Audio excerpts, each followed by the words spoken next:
September 1943, Tunisia, 50,000 Italian soldiers standing in formation, armed, organized. Their German allies are still fighting just miles away. The Americans expect resistance. They expect a battle. Instead, the Italians do something that will haunt German-Italian relations forever. They march straight toward American lines and surrender without firing a single shot. The Germans watch in absolute disbelief. Their allies just abandoned them in the middle of a war. But here's what makes this insane. This wasn't panic. This was planned, coordinated. The Italian commanders had made a choice weeks before, and the reason why? It goes deeper than anyone talks about.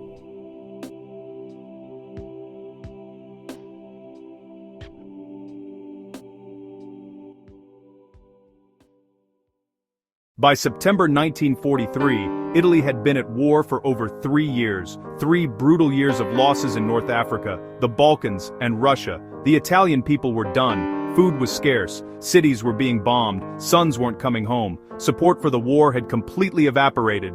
The military situation was a disaster. Italian forces everywhere had been crushed. The campaign in Russia had cost tens of thousands of lives for nothing. Italian equipment was outdated. Italian logistics were a joke. And then the Allies invaded Sicily in July 1943. The war wasn't in some distant desert anymore. It was on Italian soil. Behind the scenes, Italian leadership was fracturing. The fascist Grand Council voted Mussolini out. King Victor Emmanuel III had him arrested and appointed Marshal Pietro Badoglio as the new head of government. His job was simple: get Italy out of this war before the entire country was destroyed. But Italy was still technically allied with Germany. German forces were stationed throughout Italy. You couldn't just announce you were switching sides. The Germans would occupy the entire country before the ink dried. So Badoglio had to play a dangerous game. Publicly insist Italy was still committed to the Axis while secretly negotiating surrender terms with the Allies. Those 50,000 Italian soldiers in Tunisia were in a uniquely terrible situation. They'd been stationed in North Africa and got trapped when the Allies won that campaign. They'd watched German units prioritize their own survival over their Italian allies. They'd watched as supply ships went to Germans while Italians starved. The resentment had been building for months. By September 1943, they were stuck, cut off from Italy, surrounded by Allied forces, technically still allied with Germany, but increasingly aware that alliance was falling apart. Their officers were getting confusing orders from multiple sources. Rome said one thing, German command said another. The German forces near them were starting to look at them with suspicion. The Germans knew something was happening in Rome. They knew Italy might be negotiating surrender. They started treating Italian units as potential enemies rather than allies. German officers stopped sharing intelligence. The distrust was obvious. For the Italian soldiers, this created an impossible situation.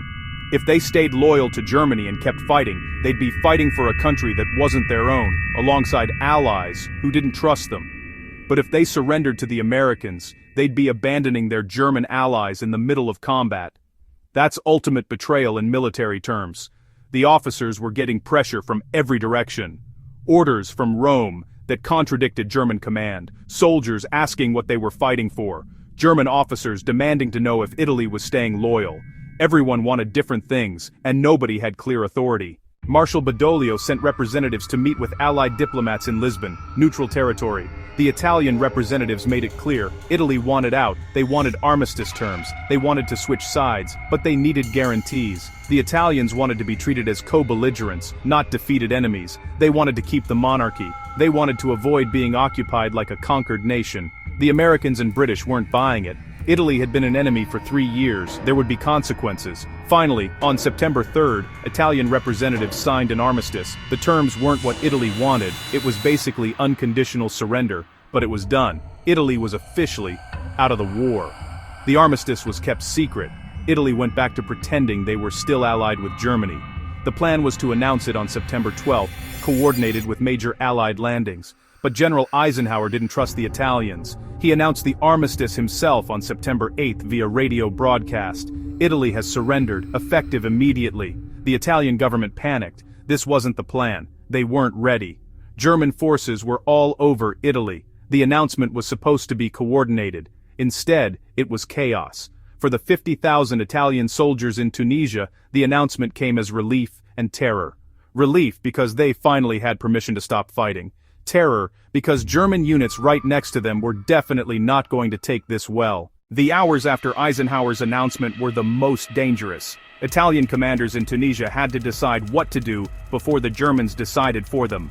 The senior Italian officers gathered quickly. Some argued for neutrality. Others said it was impossible. The Germans needed every soldier. They weren't going to accept Italian units suddenly sitting on the sidelines. The winning argument was pragmatic. The war was over for Italy. There was no reason for Italian soldiers to die, fighting for or against Germany. The smart play was to surrender to the Americans as quickly as possible before the Germans could interfere. The Italian commanders sent messages to American commanders asking for terms. The Americans were suspicious. Was this a trick? The Italians offered to prove their sincerity. They provided intelligence on German positions. They shared defensive plans. They started betraying their former allies immediately. The Americans decided to accept the surrender, but stayed cautious. The Italian officers briefed their men. The war was over. They were going to march to American lines and become prisoners. Almost nobody chose to stay with the Germans.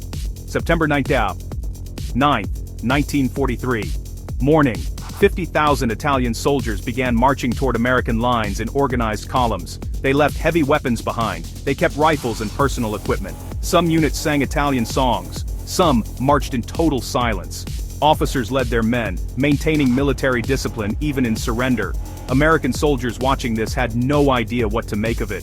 Thousands of enemy soldiers just walking toward you. The tension was incredible. The Americans set up checkpoints. Italian units would arrive. Officers would surrender their sidearms. Enlisted men would stack rifles. Everyone got searched, then directed to temporary holding areas. The process took all day. Some Italian soldiers were crying. Some looked relieved. Some looked angry. The Americans processed them with efficiency and confusion. They'd prepared for combat, not mass surrender. The German units nearby finally figured out what was happening, too late to stop it. Italian positions were empty. The entire defensive line had a massive hole where Italian forces used to be. The Germans were furious and suddenly very vulnerable. The German response went beyond military disappointment. This was personal betrayal. Hitler flew into rages about Italian cowardice and treachery. He ordered his forces to treat Italy as enemy territory, occupation, and control. German soldiers who'd fought alongside Italian units felt personally betrayed. They'd shared trenches, covered each other in combat, and then the Italians just walked away. German soldiers developed a hatred for Italians that went beyond normal enemy hatred. The German military immediately began disarming Italian units throughout Italy and occupied territories. Italian officers got arrested. Some were tried as traitors. Some were executed. The Germans treated Italian military prisoners worse than captured British or American soldiers because Italians were seen as traitors. German propaganda painted Italians as cowards and backstabbers. The stereotype of the cowardly Italian soldier became fixed in German culture. Even decades after the war, the reputation stuck. Italian military incompetence became a standard joke. The strategic impact was significant. Germany lost its main ally overnight. Germany now had to occupy and control Italy, instead of having a willing ally. That tied down divisions that could have been used elsewhere. The loss of Italian resources hurt German war capacity, but the psychological impact was maybe even bigger. Germany's main ally had abandoned them. That sent signals to other Axis allies. If Italy could surrender and switch sides, maybe they could too. The appearance of Axis strength was shattered. For those 50,000 Italian soldiers, surrender was just the beginning of a new phase. The initial processing took weeks. Every prisoner had to be registered, medically examined, and interrogated. Food was basic but adequate, better than what they'd been getting fighting for Germany. Medical care improved drastically. Italian soldiers who'd been carrying untreated injuries for months finally got proper treatment. Many credited American medics with saving their lives. POWs were put to work. Labor on farms, construction, factories producing non-military goods. The work was hard but not unbearable. Better than combat. Letters home were allowed but censored. Many families in Italy got their first news that their sons had survived when those letters arrived. The psychological adjustment was complicated. Some prisoners struggled with shame. They'd surrendered without fighting. Even though it was the smart choice, it still felt like failure. Others felt relief and gratitude. They were alive, safe. Their war was over. As the war progressed, some prisoners were offered opportunities to join Italian units fighting alongside the Allies. Not many took it. They'd surrendered to get out of the war. They weren't eager to jump back in. Most just wanted to wait out the war and go home. 50,000 Italian soldiers chose American captivity, not because they were cowards, but because they'd lost every reason to keep fighting. The ideology had collapsed, the alliance with Germany had become toxic, the leadership had failed them, and finally, they were given official permission to stop fighting a war that was destroying their country for no purpose. The Germans never forgave them. The betrayal poisoned German-Italian relations for decades, but from the Italian perspective, it was survival. It was pragmatism. It was refusing to die for a cause that had already lost. Those 50,000 soldiers made the rational choice. They chose life over honor. They chose their families over abstract military duty. They chose to walk away before disaster consumed them completely. The surrender wasn't heroic, but it was human. Sometimes the bravest thing you can do is admit defeat and stop fighting. Subscribe for more untold World War II stories.